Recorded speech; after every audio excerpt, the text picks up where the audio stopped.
அதுங்களுக்கு குழந்தை தாங்க என்ன செய்வாங்க, உடனே போய் அந்த சிசுவை அழிச்சிட்டு வந்துடும்.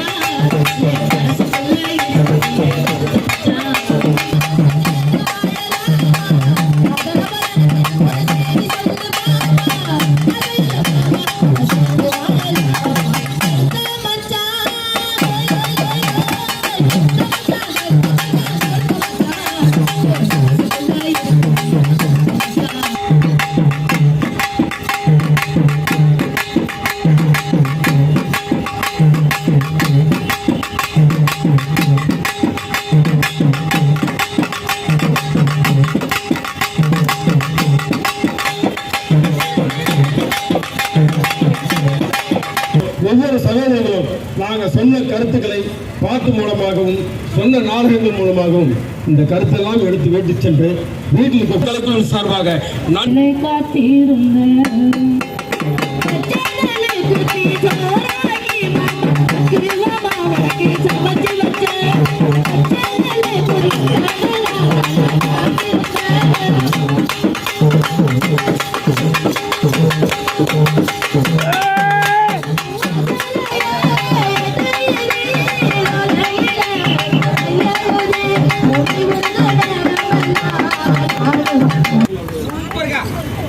அப்படியாக உங்கள் மகிழ்ச்சி வண்ணம் நமது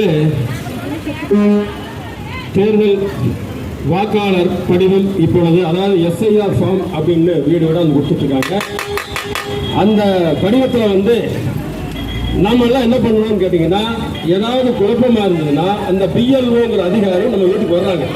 அவங்க கூட நம்ம ஒத்துழைப்பு கொடுத்து, சார் எங்களுடைய சொந்த பந்தம் தான் இருக்காங்க, என்னுடைய ஃபோட்டோ அதுங்க, என்னுடைய அட்ரஸ் இதுங்க, என்னுடைய ஓட்டு எடுத்துங்கன்னு எல்லாத்தையும் கையில் கொடுத்துட்டிங்கன்னா அளவு போல் அதை ஃபில்லப் பண்ணி 2 ஃபார்ம் கொண்டு வருவாங்க. ஒரு ஃபார்மில் ஃபோட்டோ ஒட்டிக்குவாங்க, இன்னொரு ஃபார்மில் ஃபோட்டோ ஒட்டிக்குவாங்க. ஒரு ஃபார்மில் அவங்க கையெழுத்து போட்டு திருப்பி உங்களுக்கு கொடுத்துட்டு போயிடுவாங்க. அதை பத்திரமா வச்சுக்கோங்க. அதுக்கப்புறம் நமக்கு டிசம்பர் மாதம் 4ஆம் தேதி இதே மாதிரி நமக்கு வருவாங்க. அது குறை இருந்தால் அதை உடனே தீர்த்து ஜனவரி மாதத்துக்குள்ள நம்முடைய வாக்கை திருப்பிச்சு கொடுத்துருவோம். இதுதான் இப்ப நடந்து இருக்கிற விஷயம். இதை நம்ம முக்கியமா செய்ய வேண்டிய ஒரே கருத்து என்னன்னா, பிஎல்ஓங்கிற அதிகாரி நம்ம வீட்டுக்கு வரும்போது அவங்களுக்கு கொஞ்சம் ஒத்துழைப்பு கொடுத்து அக்கம் பக்கம் இருக்கிறவங்க எல்லாம் சொல்லி புரிய வச்சு அதை பதிவு பண்ணிருங்க. பதிவு பண்ணிட்டீங்கன்னா நம்ம வாக்கு உறுதியாயிடும். அதுக்காகத்தான் இந்த ஏற்பாடு பண்ணியிருக்காங்க. இதை நம்ம மாவட்ட ஆட்சியர் அவர்கள் உங்க மத்தியிலே சொல்வதற்காக எங்களை அனுப்பியிருக்காங்க.